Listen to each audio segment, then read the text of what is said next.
Барлықтарыңызға қайырлы күн достар, сіздермен бірге Диана. Бүгін сіздермен қазіргі таңда хит болып жатқан осындай блини торттың рецептісімен бөлісемін. Ол үшін видеоны соңына дейін көріп, каналыма лайк басып, комментарий жазып, қолдауларыңызды күтемін. Видеоны соңына дейін қараймыз. Ең алдымен құрғақ таза ыдысымызға жұмыртқамызды жарып аламыз осылай 2 жұмыртқамызды. Одан соң үстіне қантымызды салып, венчиктің көмегімен жақсылап араластырамыз. Барлық заттардың өлшемі, құрамы описаниеде жазылып тұр видеоның астында. Жұмыртқамыз бен қантымызды араластырғаннан кейін үстіне жақсылап 1 литр сүтімізді құямыз. Венчиктің көмегімен жақсылап араластырып, үстінен жарты шай қасық содамызды салып, тағы да жақсылап араластырамыз. Өте оңай рецепттердің бірі, және қазіргі таңда осы блини торт хит болып кетті. Електен өткізілген ұнымызды саламыз.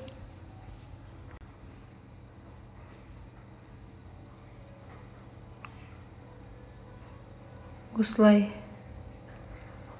жақсылап араластырамыз. Оның үстінен сұйық майымызды құйып, тағы да жақсылап араластырамыз. Бұл жерде ең маңызды араластыру болып табылады. Түйіршіктер қалмау керек. Міне осылай бізде осындай қоюлықта масса дайын болу қажет.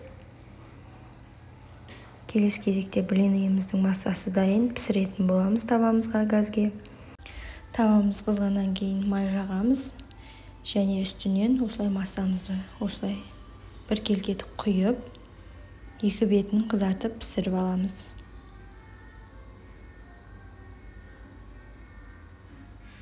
Осылай қызарғанын қарап отырамыз.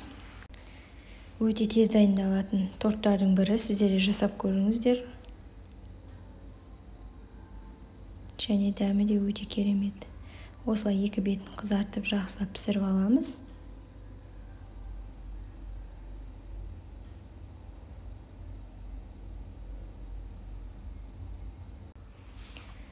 Табамызды тағы да майлаймыз. Қызып тұрған табамыздың үстінен тағы да массамызды құямыз. Осылай бір келкетіп құйып, тағы да екі бетін жақсылап пісіріп алатын боламыз.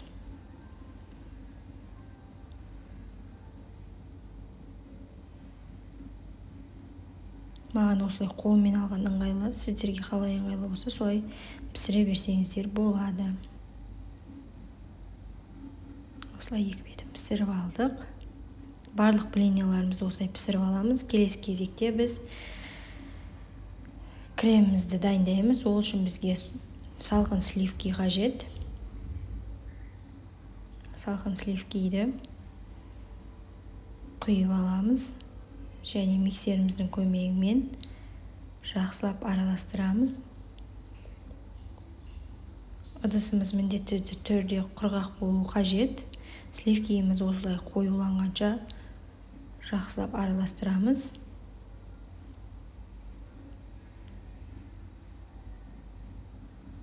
Және оның үстінен творожный сырымызды салып аламыз.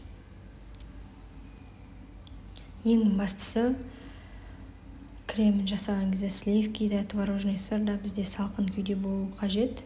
Сол кезде креміміз идеальный болып шығады. Біз творожный сырымызды салдық, және миксердің көмегімен сливки мен творожный сырымыз біріккенше, бір қалыпқа енгенше жақсылап миксердің көмегімен бірінші жай жылдамдықта, одан соң қатты жылдамдықта жақсылап араластыратын боламыз. Өте оңай кремдердің бірі.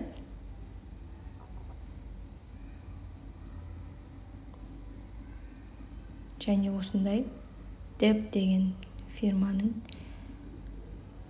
сгущенкасын дәміне қарай құямыз. Сіздерге тәтті қатты ұнаса көбірек саламыз. Тәттіні қатты қалай бермесеңіздер, дәміне қарай сгущенкамызды саламыз.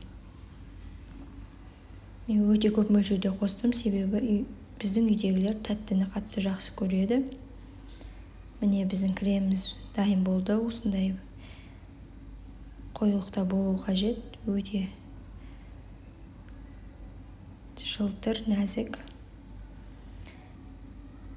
Келесі кезекте тортымызды жинаймыз. Бізге ол үшін крем, банан, жаңа пісірген блиниларымыз және кольцо қажет болады.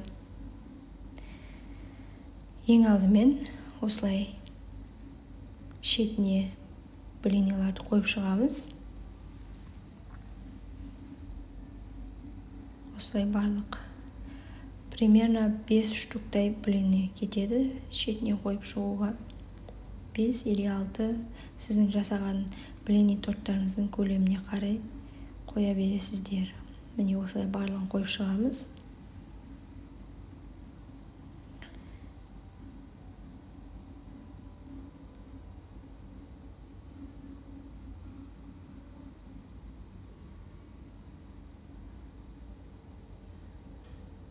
Осылай қойып шықтық, және астына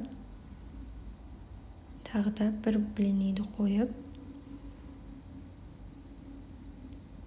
осылай қойып, келесі кезекте кремімізді жағатын боламыз. Маған қасықтың көмегімен жаққан ыңғайлы кремді. Осылай барлық шет-шетіне кремімізді жағып шығамыз. Және оның үстінен бананымызды қоямыз.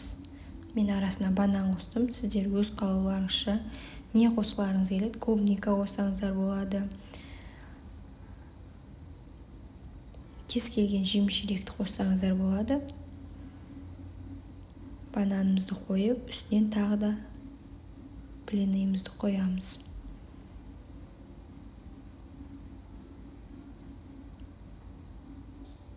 Оның үстінен тағы да кремімізді жағып шығатын боламыз.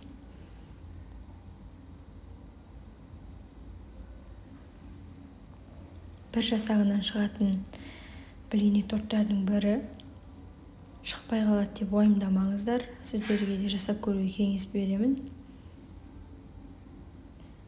Бірінші қабатқа банан қойғаннан кейін, екінші қабатқа крем жаққаннан кейін қоюдың қажеті жоқ болады. Себебі блинилар бізде жұқа болғандықтан банан, әр кожыға банан салған сайын банан көп болып, дәмі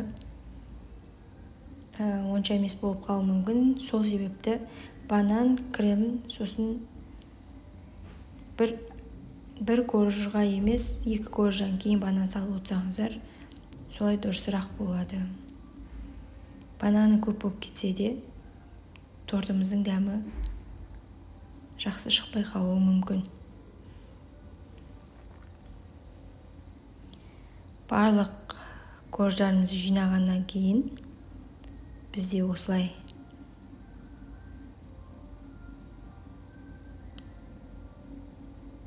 ең соңында бетіндегі блиниларымызды осылай қойып шығамыз. Ең соңында оформлениемізді жасайтын боламыз. Осылай барлығын өз қалауларыңызша жасайсыздар енді оформлениесін.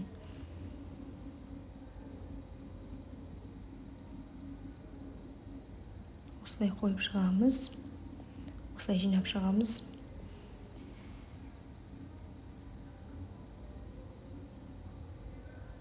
Келесі кезекте бетіне қалған кремімізден оформление жасайтын боламыз. Кондитерский мешокқа кремімізді саламыз. Өзіңізге қалаған формада насадканы саламыз. Және осылай бетін өз қалауларыңызша әсемдесеңіздер болады. Міне мен осылай жасағым келді. Ортасына кремді жағып, оның үстінен мен қазір бөлінген клубникаларды осылай қойып шығатын боламын. Дөңгелек етіп.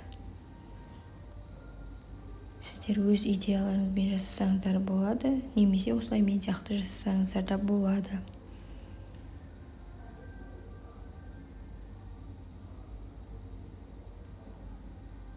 Міне біздің блини торттарымыз дайын болып қалды. Менің парақшамда осындай пайдалы видеолар өте көп болады алдағы уақыттарда. Сол үшін парақшама тіркеліп аламыз. Сіздердің қолдауларыңыз мен үшін өте маңызды.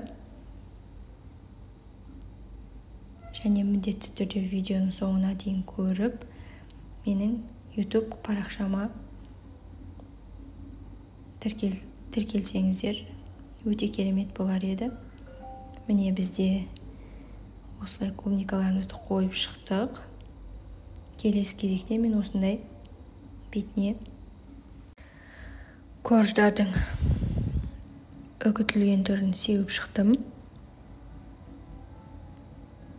Кішкене әдемілік берсін деп.